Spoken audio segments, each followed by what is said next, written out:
Yeah, I want to talk to you people about the ignition system on a Harley Davidson motorcycle. Some are different, but it's all the same. Like the Sportster, the ignition models, on the cam cover in the center, on your big twin. Twin cam 88 1450. Your ignition module's under the seat behind your battery where it bolts on, has two plugs that go in it, with like 8 wires connecting to each plug, and then you have your coil, your ignition, and your crank sensor, okay, on these vehicles. Okay, I want to talk to y'all about the ignition on these Harley Davidsons. Harley repair shops, they're scamming a lot of you people. These systems are actually very simplistic. I have always worked on cars, diesel truck engines, heavy equipment, diesel engines, automotive, these things. But I bought me another Harley 2 years ago in 2015, a 2002 Softail Standard. It's chromed out, extra nice, and it's got the electronic ignition system on it, alright. Bear with me, because remember, a person that's a fast talker is only trying to get your mind to spin so you don't catch the details. Alright. My Harley 2 weeks ago, it just would not start. So, the old principle, the accurate principle, is like, wow, let me make sure I'm getting gasoline. So, what I did, I sprayed some starting fluid in my air cleaner, that would give me a quick acknowledgement.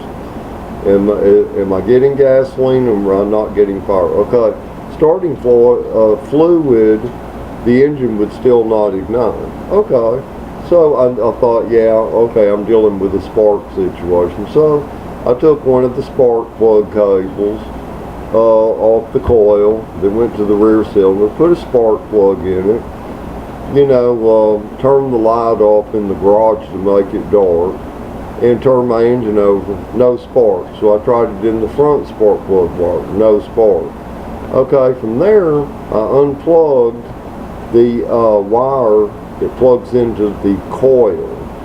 Alright, from there, I simply, with the ignition on, took my test light and touched, the 3 terminals. The 2 outer are your grounds, because we're talking about a 2-coil single fire system here. The center, we're getting fire. The bulb lights up. I check it with the voltmeter, 11.5 volts, which was good, because the battery was sitting at 12.8, and this bike, the lights automatically come on when the ignition comes. So that's going to, leave you with about 11.5 volts, which, even 10,500 or 10.5 volts will give you a good start on a car engine or any Harley, I guarantee you. It will. Okay, but okay, it wasn't, so, I suspected the coil. So, I went ahead and ordered another one, and while I was at it, shipping was free. I got these babies off of eBay for $19.99 each, free shipping, brand new coils. And you can see right here, it's got the, for the 2 plug wires on your Harley. Okay, now these single fire coils, what it is, it's 2 coils in one. You got 1 coil here and you got 1 coil here. It's 2 coils in one container. That's why they call them coil packs, because some cars will have 4 coils in one pack. Okay, your dual fire Harley, it is one coil in one pack like this. See, that's where people get confused, because they'll say dual coil single fire, but then they'll say dual fire, and they're like, what? And they get them mixed up. What they need to do is change the name, the two coil single fire, which fires one cylinder at a time. Okay, as to where the dual fire is a single coil dual fire, which means the spark plugs fire at the same time.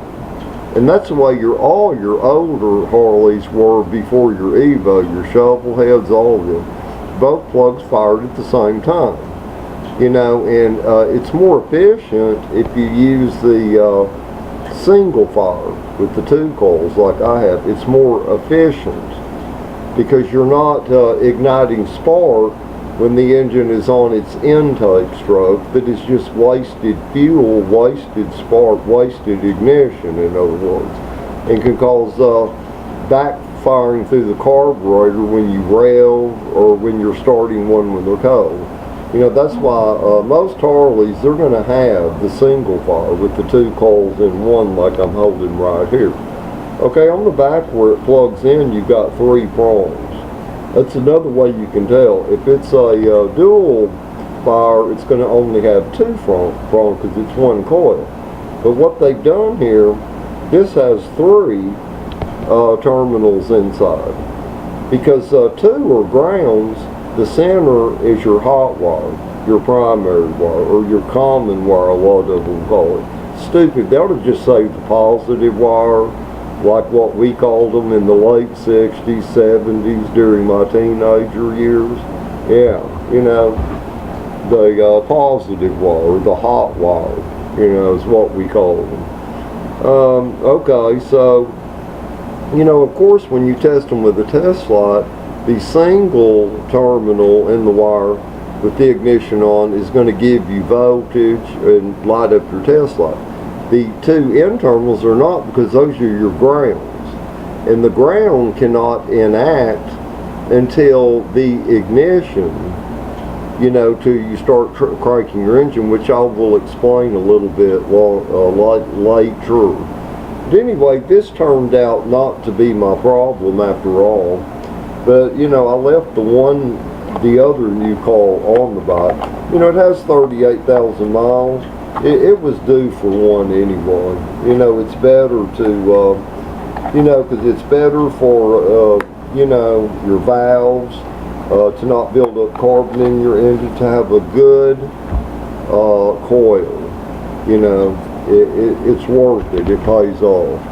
And, you know, by investing in the bike will pay me back in dependability or possible resale at a later date.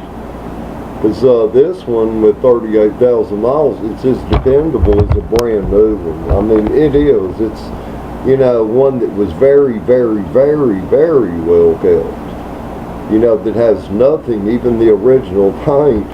You know, it's perfect. It's a vivid black. I'll post a link after this video of that Harley so you people can see it. You know, it's one of the nicest soft tails I've ever seen, because it has a lot of Fat Boy characteristics, like the Fat Boy solid rear, bullet slot rear wheel, like the Fat Boy. It's very super. No spoke rims on this one. I mean, you know, it's one of the nice ones. Alright, now, being the coil wasn't my problem. Okay, what I did, okay, I tracked it down to what the next obvious thing would be. Now, wiring can always be a problem, you know, but in this case, I knew I was getting feed to my coil. I knew I was getting feed. Alright, there was no doubt about that. So, I unplugged my crank trigger. Okay, my crank trigger is the two-pronged crank trigger, which is your magnetic crank position trigger. Your 3-prong voltage comes from the ignition to the crank trigger, and then it breaks, you know, like breaker points did in the 1970s or whatever, and then returns back to, you know, the ignition mode and then to the coil. But okay, this one is the 2-prong, the magnet type. The magnet types are the best. My 98 Dodge Ram truck has the magnet type. My 2002 Ford Super Crew Cab has the magnet type crank position sensor. But anyway, I noticed when I unplugged it, it produces its own voltage. When you crank that engine over, you see the flywheel, it has teeth on it that excites the magnet on the crank trigger. Well, 2 of the teeth are gone on your twin cam 88 Harley engines, your 1450, and therefore at that point it breaks. So all it is, it's just an advanced form of what the same ignition points use. Like, let me use an example, a 1960 Chevrolet or Ford, a 1970 Chevrolet or Ford. It's the same damn thing, people. It's just a set of breaker points is all it is. And even back in the 70s, they did have similar things, like you could have dual points in a distributor. Even in the late 1960s, a lot of people, you could convert them to the 2 points ignition, you know, which was much more sufficient. But anyway, I wasn't reading any voltage from my crank position sensor when I touched my voltmeter, you know, 12 amp, you know, 20 AC, you know, voltage. Okay, here's the crank trigger. They're all similar on these Harleys. This even looks like what's in your cars or whatever, except some it's just this part, and then this part right here plugs into it. Or it can have its own cable, and then the connector will like be over here, you see? Okay, trying to give y'all as good a view, because, you know, working on a no-fire crank situation on a car or a Harley, it's a son of a bitch. You know, especially if you don't know about this stuff. And this is where repair shops, Harley dealers, this is where they screw you people over. Because see, most people, when they think about ignition module, crank position triggers, speedometer sensors, it's like, oh shit. Because see, on a repair shop, they show this computer screen. It's at least the size of a 15 by 11 notebook laptop computer, and people think, oh my god, they do that deliberately. They do that shit deliberately. You know, all you need is a $15 voltmeter and a fucking Tesla. That's all you need, man. You can get that stuff off of Amazon. I think my voltmeter was $15 off of Amazon about a year ago. My Tesla did AutoZone. I think I paid $8.50. And I can do the same things that they can, because see, my voltmeter, it also reads ohms, DC current, you know, to where you can even bench test an item. You can even bench test this baby, you know, like ohms resistance. But actually, you don't need to. What the hell for? Because, you know, when this was bolted to the engine, you know, I took this, pulled the plug, cranked the engine over, and then touched it with my boat. It wasn't putting out shit. So I thought, okay, that thing's history. It's fucked. It doesn't work. Just for demonstration, I'll show you all how these magnets work on the end. Okay, here's a pair of scissors. I think that's actual metal. Let's see. See, it holds that pair of scissors. Pretty strong little magnet, eh? Something else. Okay. Well, at least I know my scissors are made out of actual metal now. Okay. They're not made out of aluminum, or I couldn't have done that. But this is your crank sensor. This baby, I got the one for my bike off of eBay, $49.99 free shipping. Good price on it. Good price. You know, and I was looking down in the list for even 2007 and later. They were still in the same price range. I mean, and you know, for cars, these are even cheaper than on a Harley. For my Ford truck, at Amazon, my Ford F-150 2002 V8 4.6, $22. For my Dodge Ram, I think it's the, a crank position sensor is, I think about 20 bucks. They're cheap. It's the Harleys are higher because see, that's Harley Davidson motorcycles are up there. They're not as bad as aircraft control prices, but they've made a monopoly out of it.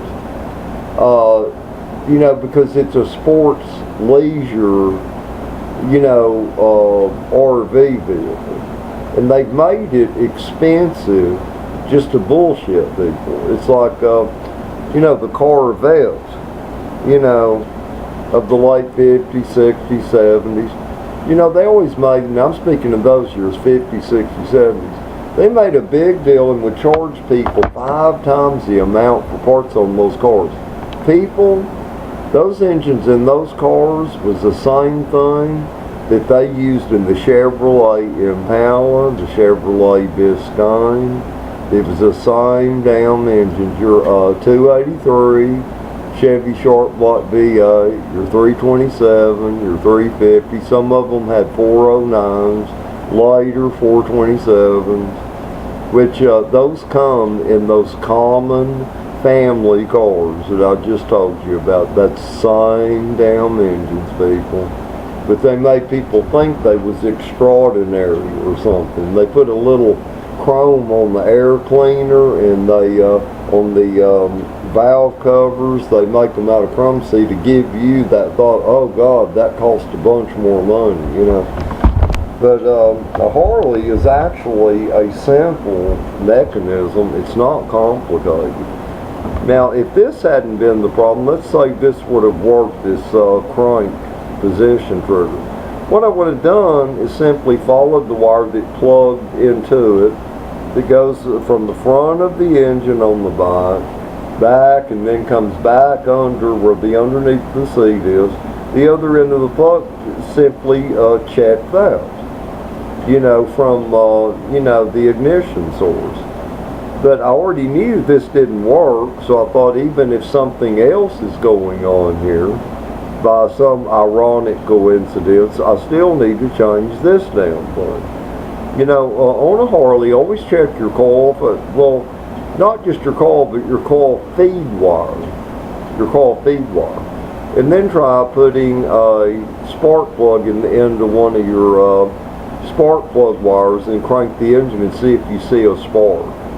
You know, don't urinate it on it. You can find out if it's got a spark real fast like that. You'll get more than just a tingling feel. But anyway, I changed this. Okay, she fired right up after I changed this crank position trigger. No problem. But yeah, you know, just for reference.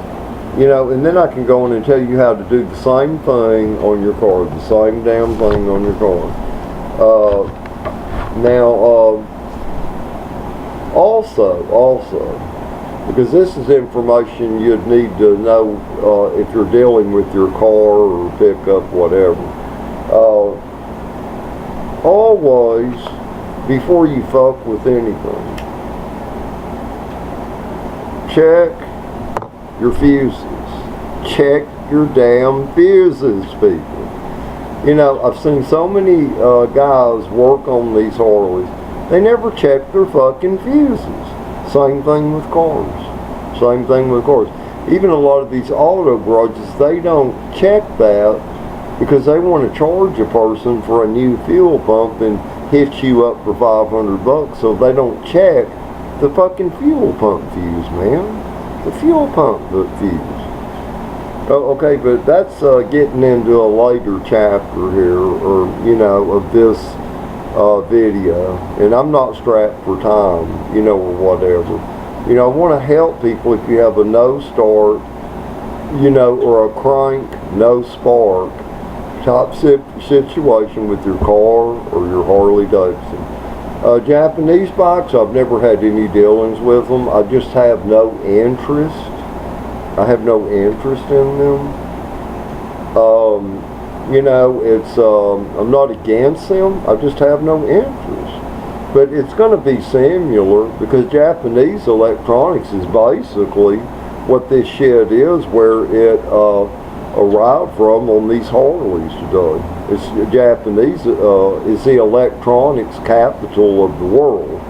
Maybe not in sales, but in invention, the creation of and manufacturing, of such.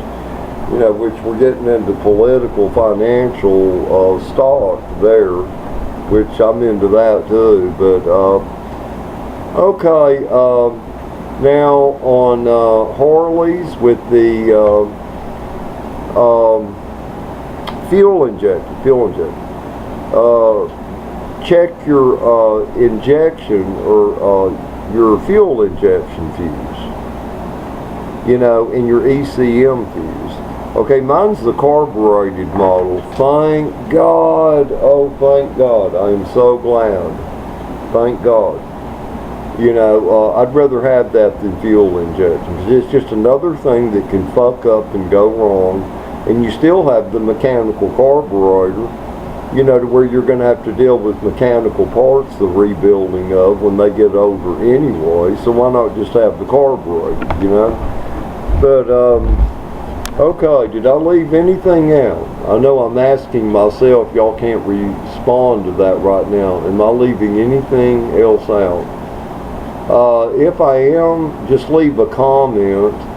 And I know I get a lot of bullshit comments from idiots, on here. I just delete that crap, ignore it. If it's an absolute question, a person needs my help, I will help a person, because I am tired of seeing people getting robbed by a bunch of motherfucking liars. I'm sorry for my language, especially if minors are viewing. These type metaphors aren't, proper. It won't get you far in life when you're trying to conduct business or your livelihood. But it makes me sick. I feel like a lot of people, their butts need to be in prison.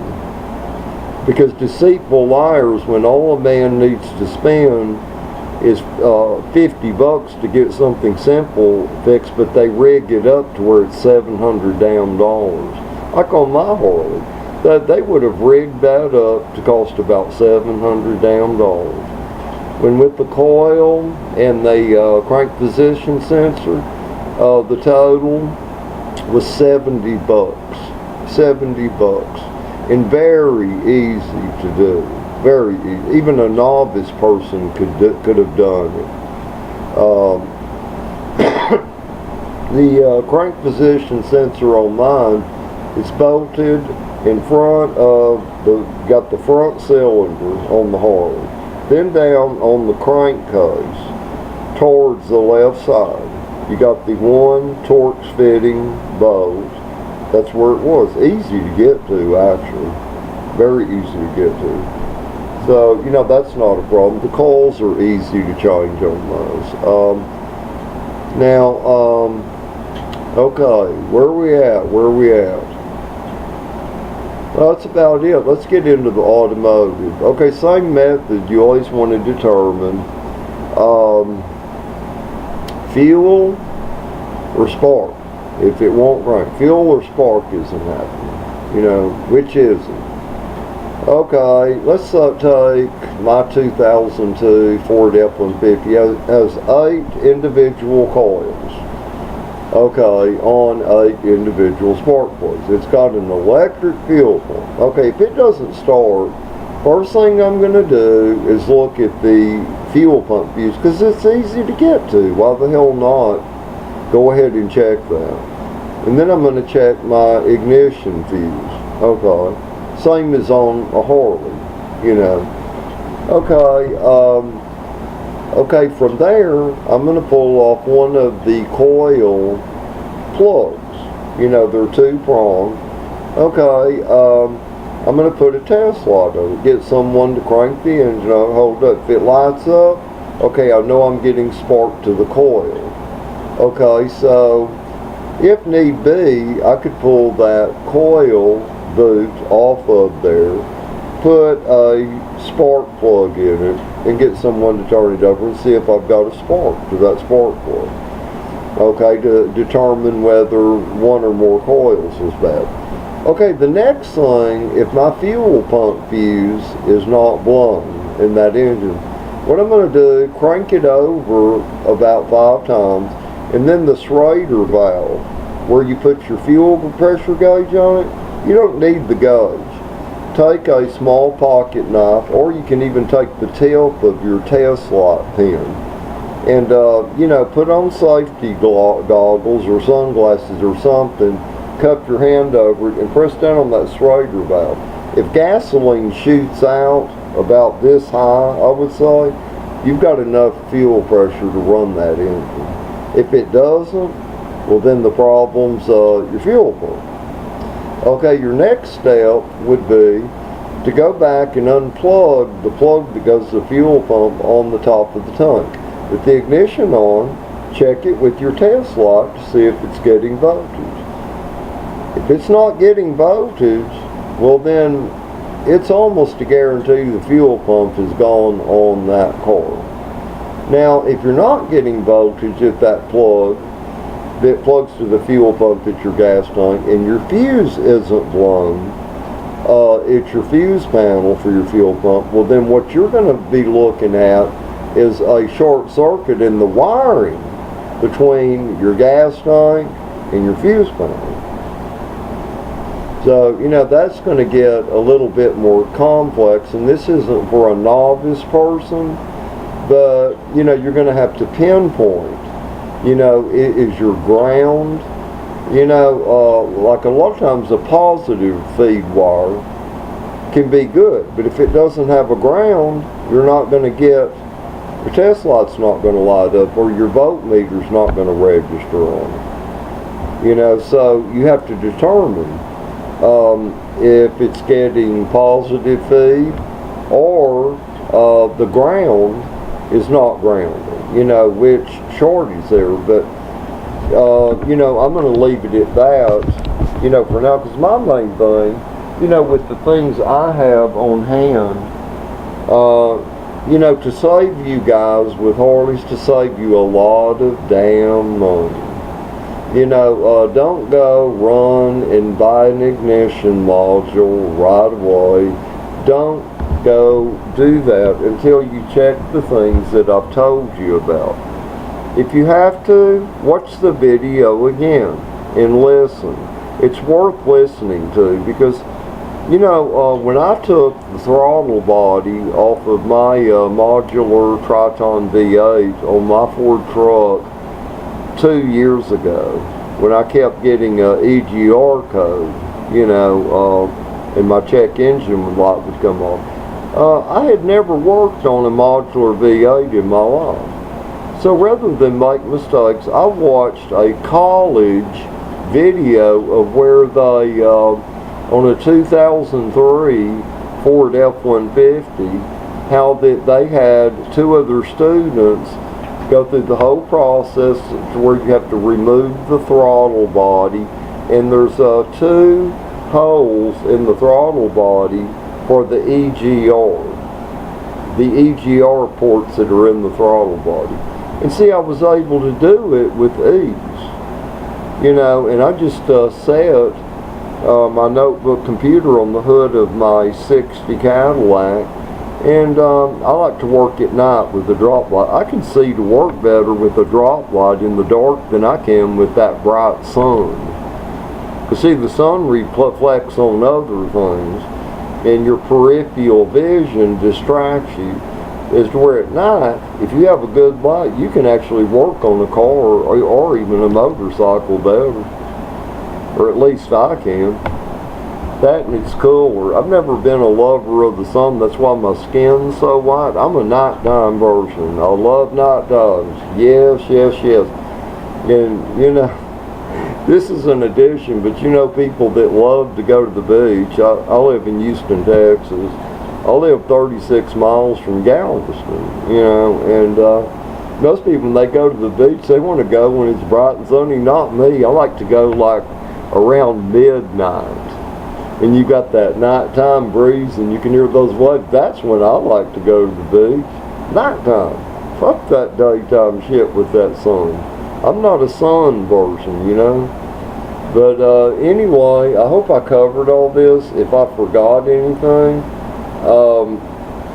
you know, drop me a question. I will answer you. And there's a guy named Scotty on the internet. I'm sure y'all have had him. Don't listen to that person. Don't listen to that person. They will mess your car up. You know, this bullshit about put a quart of paint thinner in your gas tank if your catalytic converter, you get a coat. Don't ever do bullshit like that. Man, that is so retarded. All that does is harm your system, because let me tell you something, paint thinner, generally, and he doesn't even say what flashpoint paint thinner, he just says paint thinner, that's a lesser octane than regular gasoline. So how in the hell is that going to help your catalytic converter?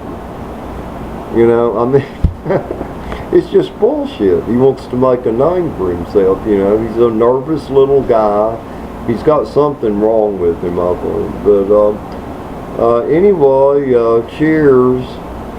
I tried to think of everything I could, and I guess now I'm just talking a lot, you know, but never panic and never underestimate yourself. But if you don't ever work on a car or motorcycle if you're angry and frustrated or in a damn hurry, don't do that. Relax and don't be scared of it. You know, it's like if you had to have heart surgery, would you want a surgeon to be nervous and saying, gosh damn it, I need to get this fixed, I got other things to do. You know, I want to go out to eat with my girlfriend and they're doing heart surgery on you? Hell no. Well, see, that's what you're doing to that car. I mean, it's going to be failure. Same thing, man. You know, if you can't take your time with it, don't mess with it. But anyway, good luck, guys and gals out there.